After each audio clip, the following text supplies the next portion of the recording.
I say, don't marry who you love. I say, love who you marry. Because that's what the Bible teaches. If you love somebody and God approves of that person, that's good. It's an added advantage. But you may love somebody and God will say that's not the person. You will sacrifice your love and marry who God says. And so you are asking the question, you say, if I don't marry who I love, who should I marry? You marry the person God leads you to.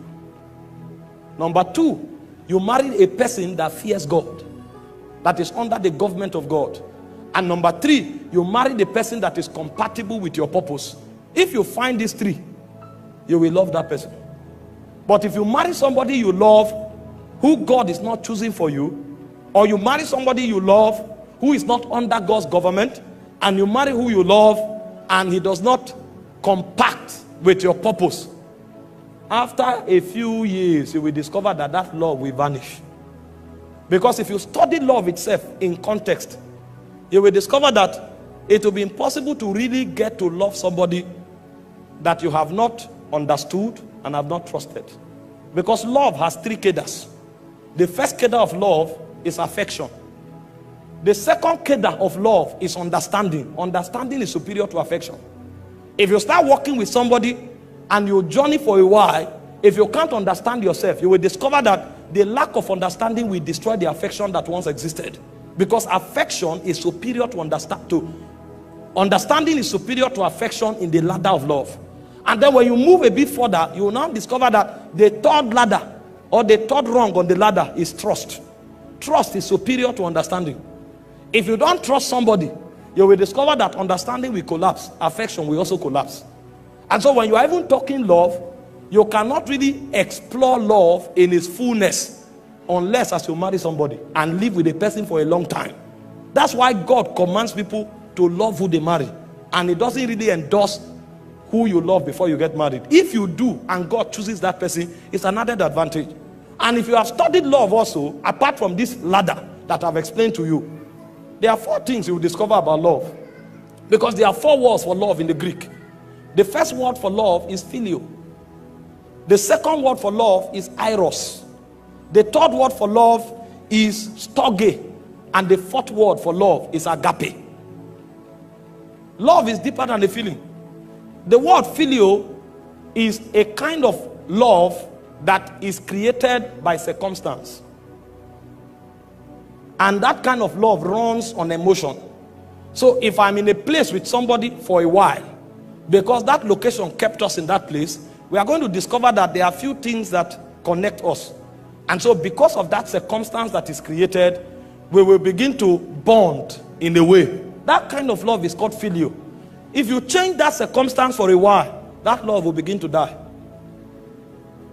Because that love is orchestrated by a circumstance, and that love runs on emotion. If you change the circumstance and you alter the emotion, that love will die. It's called phileo. Friendship operates at that level. And then you have what we call eros. Eros is romantic love. Romantic love is motivated by your definition of beauty. It's an affection that goes in the direction of what you consider to be beautiful. And so, for example, if you consider a fair complexion to be beautiful, when you see somebody that is fair, you will get to develop that kind of affection towards that person. But over time, you will discover that because the glory of man diminishes, a point will come when that affection won't mean, that look won't mean much to you anymore. And ask those who are married, they will tell you. When you get married, you are going to discover that as powerful as sex is, even sex will become a responsibility. It's when you are not yet married that demons are touching your emotion. You say, hey. When you get married, you will know that demons were involved. You saw the lady's leg, you say, Jesus.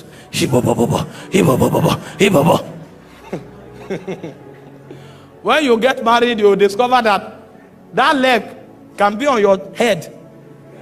You will be burdened.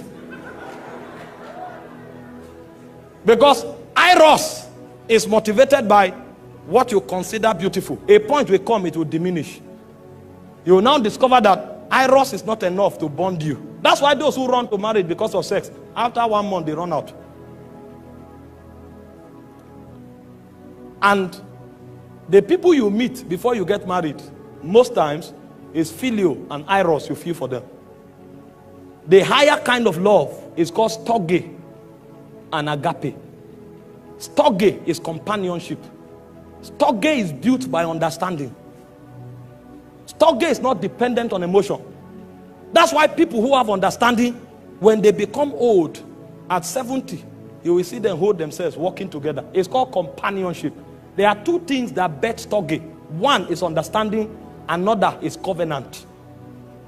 And covenant runs on blood. So the relationship you have with your brother and your sister is called storge. That love originates from your bloodline. And so you will discover that you will live with your brother for many years. Even if you fight, a point will come, you will need that person. And if you are quarreling and the person dies, you can't sleep. You will not feel it in your mind. It will be a weight on your chest. If you have lost somebody before, you will know. Because that covenant is breaking. And so that detachment will create a weight on you that you can't define. Because that kind of love is covenant oriented, and it is also based on understanding. It is when you get into marriage that you can build storge. There's no way you can build storge before marriage. Because marriage is prosecuted on covenant. And that covenant is enacted on the altar before God, and it is consummated on the bed of affection. And then as you walk with that person over time, you will now begin to build understanding. You will now discover that if that person can discern you and you can discern the person, a kind of love that you can't define begins to grow. You just know, it looks as if you become dependent on yourself so much that you can't do without each other. You can be together for 2 days. There's no eros operation. There's no sex. But you are gisting and talking to yourself as though sometimes you even gossip with one another. What's happening is storge. You will discover that in one day you talk to yourself more than 20 times. And it's not that initial. This time around is dependence. Companionship is being formed. But it is rooted in what? Understanding. And understand time. And it's also rooted on covenant. And there's no covenant before marriage. So you can't enter the realm of storge until you get married. And then the final one is agape. Agape is sacrifice. Agape is self-denial. The reason you can build agape is not even because you have a connection with that person. Why phileo is generated by circumstance, eros is generated by your definition of beauty, storge is defined or generated by understanding and covenant, agape is external. Agape is dependent on the level of trust and obedience you have for another force outside of that marriage. That's why it's called sacrifice. You don't build agape because of your connection with the person. You build agape because of your both connection with a superior being. And so most of the things you do with that person may not be because of that person. It will be because of your loyalty and submission to that being that binds you together. And so many times when you go through a relationship as strong as marriage, you will discover the reason you will stay will not be because of the person. The reason you will stay will be because of your submission to God. That's why it is in worship and it is in loyalty to spirit beings that agape, the subject of agape, can be defined. And you cannot build agape until you marry somebody. Forget about the card you wrote some romantic words and sent. Sacrifice is deeper than card.